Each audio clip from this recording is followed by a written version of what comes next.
वक्त की बड़ी खबर यही है, एनसीपी के अध्यक्ष बने रहेंगे शरद पवार। उन्होंने अपना इस्तीफा वापस ले लिया है।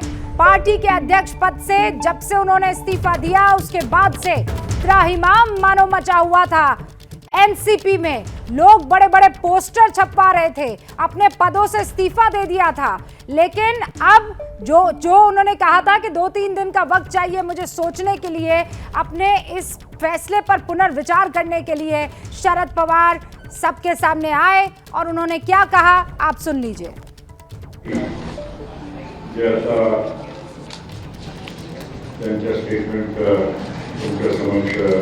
ये तो प्रफुल्ल पटेल इस वक्त संबोधित कर रहे हैं, लेकिन ठीक इससे पहले शरद पवार ने मीडिया और एनसीपी के कार्यकर्ताओं को संबोधित करते हुए ये कह दिया कि मैं अपना इस्तीफा वापस ले रहा हूं।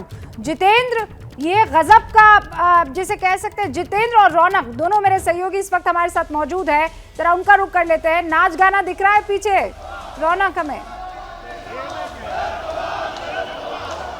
जी बिल्कुल, निश्चित तौर पर मैं आपको तस्वीरें दिखा सकता हूँ। यहाँ पर जो जैसे ही इस बात का अनाउंसमेंट शरद पवार ने किया कि वे अपना फैसला जो है वापस लेते हैं, और आज जो 16 सदस्यों की कमेटी ने जो फैसला किया है उसको मैं स्वीकार करता हूँ। मेरे जो कार्यकर्ता है उनकी भावनाओं का आदर करना मेरा कर्तव्य है, लिहाजा मैं वापस एनसीपी के अध्यक्ष के तौर पर जो है वो ये पद फिर एक बार स्वीकारता हूँ। मेरे साथ जितेंद्र दीक्षित है।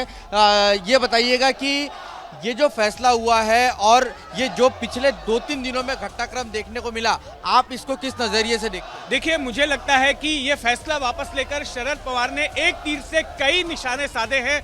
एक तो ये कि पार्टी में उन्होंने अपना पोजीशन जो है और कंसोलिडेट कर ली है और मजबूत कर ली है, और ये जता दिया है कि पार्टी पर अभी भी मजबूती से चाहे कार्यकर्ता हो या पदाधिकारी हो उनकी पकड़ बनी हुई है। दूसरी अहम बात कि कई दिनों से ये चर्चा चल रही थी कि अजीत पवार के बागी तेवर नजर आ रहे हैं। अजीत पवार कुछ ऐसा फैसला कर सकते हैं जो कि पार्टी में फूट ला सकती है। बीजेपी की तरफ उनकी करीबी की बात हो रही थी। मुझे लगता है कि ये 4 दिनों में जो कुछ भी हुआ, उनके इस्तीफा देने के बाद से लेके इस्तीफा वापस लेने तक, उसने उस बात की भी हवा निकाल दी है। अजीत पवार की पोजीशन, अगर वो वाकई में ऐसा कुछ करने जा रहे थे तो वो मामला फिलहाल के लिए ठंडे बस्ते में जाता नजर आ रहा है। रूबिका, जिस तरह की आपको पता है कि शरद पवार की जिस तरह से राजनीति करने की एक स्टाइल रही है, अपनी एक शैली रही है, या इसी वजह से जो राजनीतिक विश्लेषक है वो भी शरद पवार के इस फैसले को जो है वो शुरुआती दौर में समझ नहीं पा रहे थे। लेकिन जैसा जितेंद्र दीक्षित ने बताया, कुछ इसी तरह की स्थिति अगर पार्टी में वाकई में बगावत वाली स्थिति देखने को मिल रही थी तो निश्चित तौर पर उस बगावत की स्थिति को फिलहाल पवार ने अपने पावर से कहीं ना कहीं फिलहाल रोक दिया है। ये कहना गलत नहीं होगा, क्योंकि जिस तरह से शरद पवार के ऐलान के बाद महाराष्ट्र के तमाम इलाकों में उनके समर्थन में उनके कार्यकर्ता रास्ते पर उतरे और 2-3 दिनों तक जो ड्रामा देखने को मिला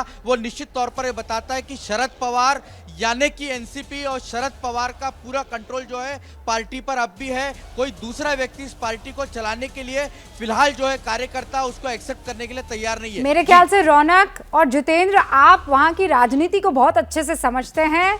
आप शरद पवार की राजनीति को भी बहुत अरसे से देखते आ रहे हैं। उन्होंने एक तीर से न जाने कितने शिकार कर दिए हैं, और वो तीर जो है निशाने पर बैठकर दोबारा उनके पास आ भी गया है।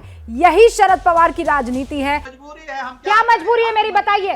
मैं अभी आपको बताती हूँ कि मैंने ओए होए होए होए नमकीन के चटकारे लेते हुए टकटकी मार के डिबेट शो को पॉज रिपीट कर करके देख रहे हैं जोगिंदर जी। इनकी तरह आप भी देखें अपनी फेवरेट डिबेट्स को रिपीट कर, और डाउनलोड कीजिए एबीपी लाइव ऐप अपने स्मार्ट टीवी पर।